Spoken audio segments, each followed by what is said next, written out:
Բարև սիրելի հայրենակիցներ, այսօր արդեն մայիսի 22-ն է եւ այս հաղորդման մեջ հիմնականում քննարկելու ենք Ամերիկայի Միացյալ Նահանգների պետքարտուղար Մարկո Ռուբիոյի հայտարարությունը Հայաստանի եւ Ադրբեջանի միջև պատերազմի հավանականության մասով։ Նա Ամերիկայի Միացյալ Նահանգների ներկայացուցիչների պալատում խոսել է այդ հարցի շուրջ։ Դրանից բացի անդրադառնալու ենք Լավրովի պատասխաններին, Factor TV լրագրողի հարցերին, շատ հետաքրքիր եւ լավ հարցեր, դա մենք բաց ենք թողել երեկվա մեր հաղորդման մեջ, չափազանց կարեւոր է դա քննարկել, ինչպես նաեւ կրկին անդրադառնալու եւ քննարկելու ենք Իլհամ Ալիևի պահանջները Հայաստանից Սյունիքի մասով, որով որ ինքը փաստացի շատ լուրջ պահանջներ է ներկայացնում Հայաստանին, որպեսզի վերաբնակեցնի ադրբեջանցիներով Սյունիք, ասելով, որ նրանք գաղթել են այսպես կոչված օրինված արևմտյան Ադրբեջանից եւ պետք է հետ վերադառնան այսպես կոչված արևմտյան Ադրբեջան։ Շատ կարևոր հարցեր են սրանք, սիրելի հայրենակիցներ, եւ մանրամասն մենք պետք է փորձենք այս հարցերը քննարկել, ինչպես նաեւ վերջում կանդրադառնանք նաեւ միջազգային կարևոր հարցերի։ Նախքան դա ուզում եմ իմ խորին շնորհակալությունը հայտնել բոլոր նրանց, ովքեր որ միշտ շատ ակտիվ ձևով դնում են հավանելու կոճակը, նախապես շնորհակալ եմ բոլոր նրանց, ովքեր որ այս հաղորդման ընթացքում եւս դնելու են հավանելու կոճակը, ինչպես նաեւ բաժանորդագրվելու են մեր ալիքին եւ տարածելու են մեր այս հաղորդումը իրենց սոցիալական ցանցերով եւ գրելու են մեկնաբանություններ։ Եվ սկսենք Մարկո Ռուբիոյի հայտարարությունից։ Ամերիկայի Միացյալ Նահանգների պետքարտուղար Մարկո Ռուբիոն երեկ ներկայացուցիչների պալատում հարց պատասխանի ժամանակ անդրադարձել է նաև Ադրբեջանի եւ Հայաստանի միջև հնարավոր նոր պատերազմին, ասել է, որ դրա հավանականությունը բավականին բարձր է եւ Ամերիկայի Միացյալ Նահանգները ջանքեր են գործադրում, որպեսզի փորձեն կանխել հնարավոր այդ զարգացումները, որպեսզի պատերազմ տեղի չունենա Հայաստանի եւ Ադրբեջանի միջև։ Ու կոնկրետ ասում է, որ Ադրբեջանի մասով հիմնական նպատակը Ամերիկայի Միացյալ Նահանգների դա է։ Նա ճիշտ է խոսել է նաև մարդու իրավունքների խնդիրներից, որոնք որ կան եւ գոյություն ունեն Ադրբեջանում, բայց մեզ հետաքրքրում է կոնկրետ այդ մասը եւ փաստացի Ամերիկայի Միացյալ Նահանգների պետքարտուղարը հստակ տեղեկություններ ունի, որ Ադրբեջանը այնուամենայնիվ ցանկանում է վերսկսել պատերազմ ընդդեմ Հայաստանի եւ զավթել Սյունիքը։ Դրանց բաց դժվար է պատկերացնել, որ արտահայտվեր Ամերիկայի Միացյալ Նահանգների պետքարտուղարը։ Եվ ես կարծում եմ, որ եւ ոչ թե կարծում եմ, այլ միանշանակ համոզված եմ, որ այդպիսի հայտարարությունները արվում են այն ժամանակ, երբ որ հստակ արտաքին հետախուզությունը նման տվյալներ է տրամադրում եւ Ամերիկայի Միացյալ Նահանգների պես երկիրը միանշանակ ունի հստակ տեղեկություն այն մասին, թե ինչ ծրագրեր ունի Իլհամ Ալիևը։ Եվ դա մեկ անգամ եւս մեզ շատ հստակ ձևով հուշում է, որ Ադրբեջանը չի հրաժարվել իր ծրագրերից եւ Սյունիքի մասով հստակ պահանջներ ունի եւ նպատակներ ունի։ Եվ դա է պատճառը, որ Հայաստանը ինչ զիջումների էլ գնա կամ չգնա, ինչ էլ խոսի խաղաղության պայմանագրի շուրջ, այն համաձայնեցվել է թե չէ, միևնույն է, ցավոք սրտի մենք ունենալու ենք նույն արդյունքները։ Բայց բնականաբար այստեղ Հայաստանի Հանրապետությունը ճիշտ քաղաքականություն է վարում, որովհետև ամբողջ աշխարհին ապացուցում է, որ Հայաստանը չի ցանկանում պատերազմ։ Սակայն հիշում եք մի քանի օր առաջ ես ասում էի այն մասին, որ հնարավոր է Ալբանիայում, երբ որ առանձնազրույց տեղի ունեցավ Ալիևի եւ Փաշինյանի միջև, Ալիևը առաջ քաշած լիներ այսպես կոչված արևմտյան ադրբեջանցիների վերադարձի հարցը։ Դե հիշում եք, ու փաստացի ես հիմա համոզվում եմ, որ նման բան տեղի է ունեցել, ու դա է պատճառը, որ հիմա արդեն Հունգարիայում, որտեղ որ թուրքական պետությունների գագաթնաժողով է հիմա ընթանում, այնտեղ Ալիևը այդպիսի հայտարարություններ է արել Հայաստանի մասով եւ ասում է, որ այդ ադրբեջանցիները, որոնք որ իբր նախկինում բնակվել են Հայաստանում, որոնց որ նա անվանում է այսպես կոչված արևմտյան Ադրբեջանի ադրբեջանցիներ, պետք է վերադառնան Հայաստան։ եւ միջազգային երաշխիքներ պետք է տա Հայաստանը նրանց։ Սա կոնկրետ հող նախապատրաստել է պատերազմական գործողություններից առաջ։ Երբ որ ասում եմ պատերազմական գործողություններից առաջ, չեմ ասում թե վաղը պատերազմ է սկսվելու միանգամից, բայց այդ process-ը հետևողականորեն Ադրբեջանը առաջ է տանում եւ կոնկրետ նպատակները հետապնդում, եւ դա տեղի է ունենում այն պայմաններում, երբ որ մեր աչքի առջև գաղթեց 100,000 ժողովուրդ Լեռնային Ղարաբաղից եւ դա փաստացի առաջին փուլն էր, հիմա նրանք փորձում են երկրորդ փուլը իրականացնել եւ կտրել Սյունիքը Հայաստանից։ Դրա համար մենք պետք է շատ ավելի ակտիվ խոսենք այն մասին, որ Լեռնային Ղարաբաղի ժողովուրդը պետք է հետ վերադառնա Լեռնային Ղարաբաղ։ Այս մասին Հայաստանի իշխանությունները չեն բարձրաձայնում ու դա շատ վատ է եւ շատ մեծ սխալ է։ Ես հույսով եմ, որ փոփոխություն տեղի կունենա Հայաստանի Հանրապետության դիրքորոշման մեջ, քաղաքականության մեջ եւ մենք բոլոր մակարդակներով պետք է սկսենք ավելի լուրջ ձևով պահանջել, որպեսզի Արցախահայությունը հնարավորություն ունենա երաշխիքների ներքո վերադառնալ Լեռնային Ղարաբաղ։ Չափազանց դա կարևոր է։ Հիմա կստացվի, չի ստացվի, դա մեկ հարց է, կարևորը այն է, որ մենք այդ պահանջը հնչեցնենք եւ միշտ լարվածության մեջ պահենք Ադրբեջանին, որպեսզի ինքը չկարողանա այսպիսի անհեթեթ պահանջներ ներկայացնել Հայաստանին եւ տանել իրավիճակը դեպի պատերազմ։ Դա կարևոր երաշխիքներից մեկը կլինի, որպեսզի Ադրբեջանը դադարեցնի այդ պահանջները հնչեցնել եւ իրավիճակը չտանի դեպի պատերազմ։ Եվ դուք գիտեք, որ ես հիմնականում փորձում եմ իրադարձությունները կապել միմյանց հետ։ Մենք երեք խոսում էինք Իսրայելի մասին, խոսում էինք Ամերիկայի Միացյալ Նահանգների արտաքին հետախուզության տվյալների վրա հիմնված տեղեկության մասին, թե ինչպես կարող է Իսրայելը հարված հասցնել Իրանին, Իրանի ատոմային օբյեկտներին, թե ինչու էր Ադրբեջանի պաշտպանության նախարարը գտնվում Իսրայելում եւ Թել Ավիվում հանդիպում Իսրայելի պաշտպանության նախարարի հետ, ինչու է հիմա Իրանի պաշտպանության նախարարը այցելել Հայաստան եւ այդպիսի հայտարարություններ անում, բայց զուգահեռաբար համատեղ զորավարժություններ են անցկացնում ադրբեջանցիների հետ, այսինքն փորձում են նաեւ ինչ-որ միտեղ իրանցիները զսպել ադրբեջանական հնարավոր ագրեսիան, լավ ագրեսիա չասենք, մասնակցությունը պատերազմում ընդդեմ Իրանի, եթե Իսրայելը նման պատերազմական գործողություններ սկսի, բայց չեմ կարծում, որ դա իրենց մոտ կստացվի,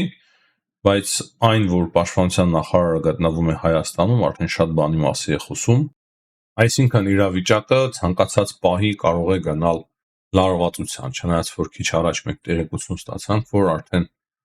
մայիսի 23-ին վաղը Հռոմում տեղի կունենան հերթական բանակցությունները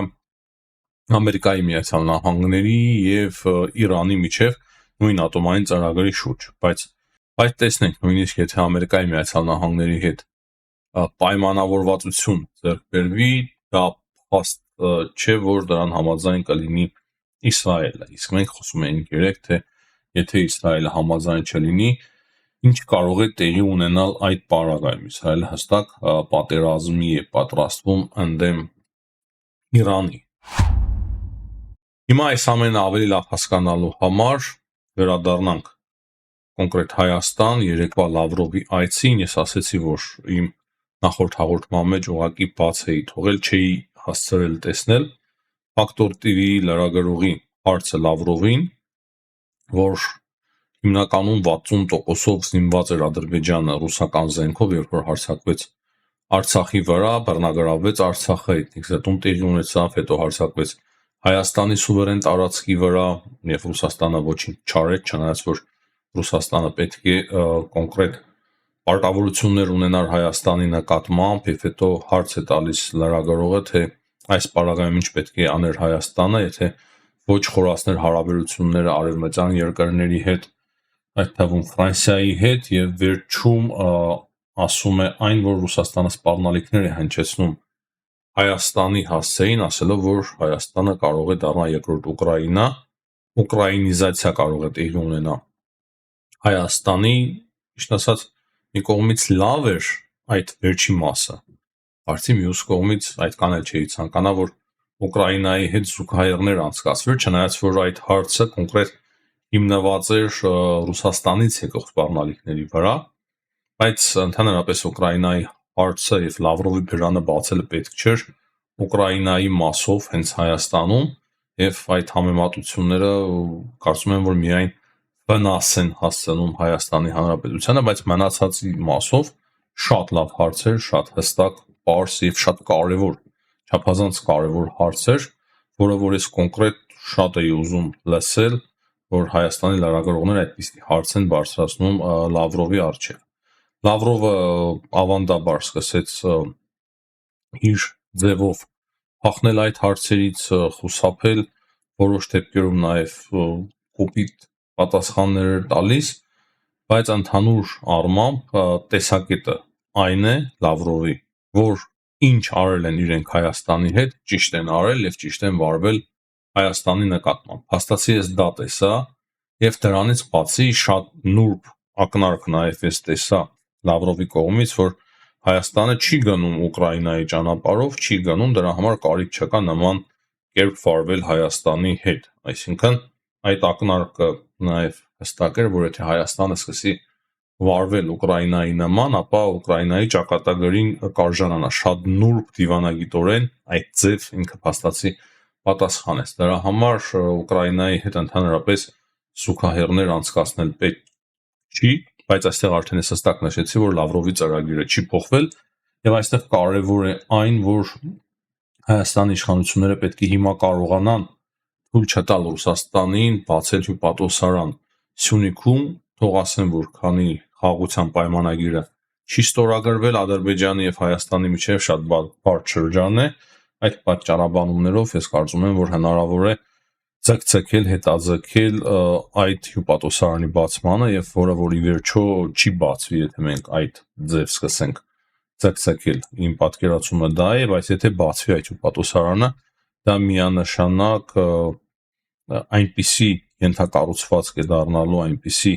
հնարավորություններով հյուպատոսություն է լինելու, որ ծառայեցվելու է Ռուսաստանի Դաշնության շահերի իրականացմանը, իրագործմանը Սյունիքում, եւ թե ինչ շահեր ունի Ռուսաստանի Դաշնությունը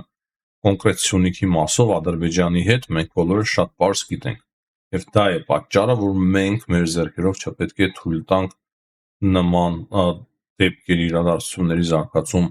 Սյունիքում։ Դա չափազանց կարևոր է։ Մնացածի մասով իմ մոտ տպավորություն ստեղծվեց, կարելի ասել նույնիսկ վատ տպավորություն ստեղծվեց, որ Հայաստանի իշխանությունները սկսել են անել ամեն ինչ, այսինքն փորձում են այնպես վարվել Ռուսաստանի հետ հարաբերությունների մեջ, որպեսզի Ռուսաստանի Դաշնությանը փորձեն ինչ-որ միտեղ սիրաշահել, այսինքն դիրքորոշման կամ քաղաքականության փոփոխություն եմ ես տեսնում, թեկուզ թեթև, բայց տեսնում եմ Հայաստանի իշխանությունների քաղաքականության մեջ, հնարավոր է դա կապված է եւ ոչ թե հնարավոր է, այլ միանշանակ դա կապված է աշխարհաքաղաքական փոփոխությունների հետ, համենայն դեպս հիմա այնպիսի տպավորություն է ստեղծվում, որ Ռուսաստանի դիրքերը կարծես ամրանում են ռուս-ուկրաինական այդ պատերազմի մասով, Ռուսաստանի դիրքերը ամրանում են եւ այդպիսի տպավորության տակ է երևի թե Հայաստանի իշխանությունը եւ փորձում են փոքր ավելի մեղմել, ավելի բարելավել Ռուսաստանի հետ հարաբերությունները։ Բայց ես կարծում եմ, որ դա չի համապատասխանում իրականության, իրականում Ռուսաստանը շատ բարդ իրավիճակում է գտնվում եւ Հայաստանի իշխանությունները չպետք է կոնկրետ այդպիսի քայլերի դիմեն։ Լավ է, որ էլի մենք խոսում ենք մեր խնդիրներից, հարցերից, բարձրաձայնում ենք այն ամենը, ինչ կա, բայց այդ մասով հանկարծ հետընթաց չպետք է լինի, քանի որ Ռուսաստանի Դաշնությունը ամենադժվար պահին, Հայաստանի ամենադժվար պահին լքել է, դավաճանել է Հայաստանի Հանրապետությանը։ Եվ իմ բողոքսել, իմ պայքարսել հենց դրա մեջ է կոնկրետ, որ այն ինչ տեղի ունեցավ, ասենք լավ, Լեռնային Ղարաբաղի մասով էլի չեն կարող ներել, չնայած որ պայմանագրերը կոնկրետ փաստաթղթեր չկար, որ Ռուսաստանի Դաշնությունը որևիցե պարտավորություն ունի Լեռնային Ղարաբաղի մասով 44 օրյա պատերազմի մասին է խոսքը։ Բայց այնուամենայնիվ մենք բոլորս էլ շատ լավ հասկանում ենք, որ եթե Ռուսաստանի Դաշնությունը ուզենար աջակցել օգնել իր դաշնակցին, կարող է լրիվ այլ պատկեր մենք ունենայինք այդ 44 օրյա պատերազմում։ Այսինքն ոչ թե պարտված, այլ հաղթանակած կողմ էինք մենք լինելու միանշանակ, բայց ճիշտ հակառակը տեղի ունեցավ, քանի որ կոնկրետ աջակցում եւ օգնում էին Ադրբեջանին։ Հետո արդեն իրենք իրենց վրա վերցրին պարտավորություններ, տեղակայելով Լեռնային Ղարաբաղում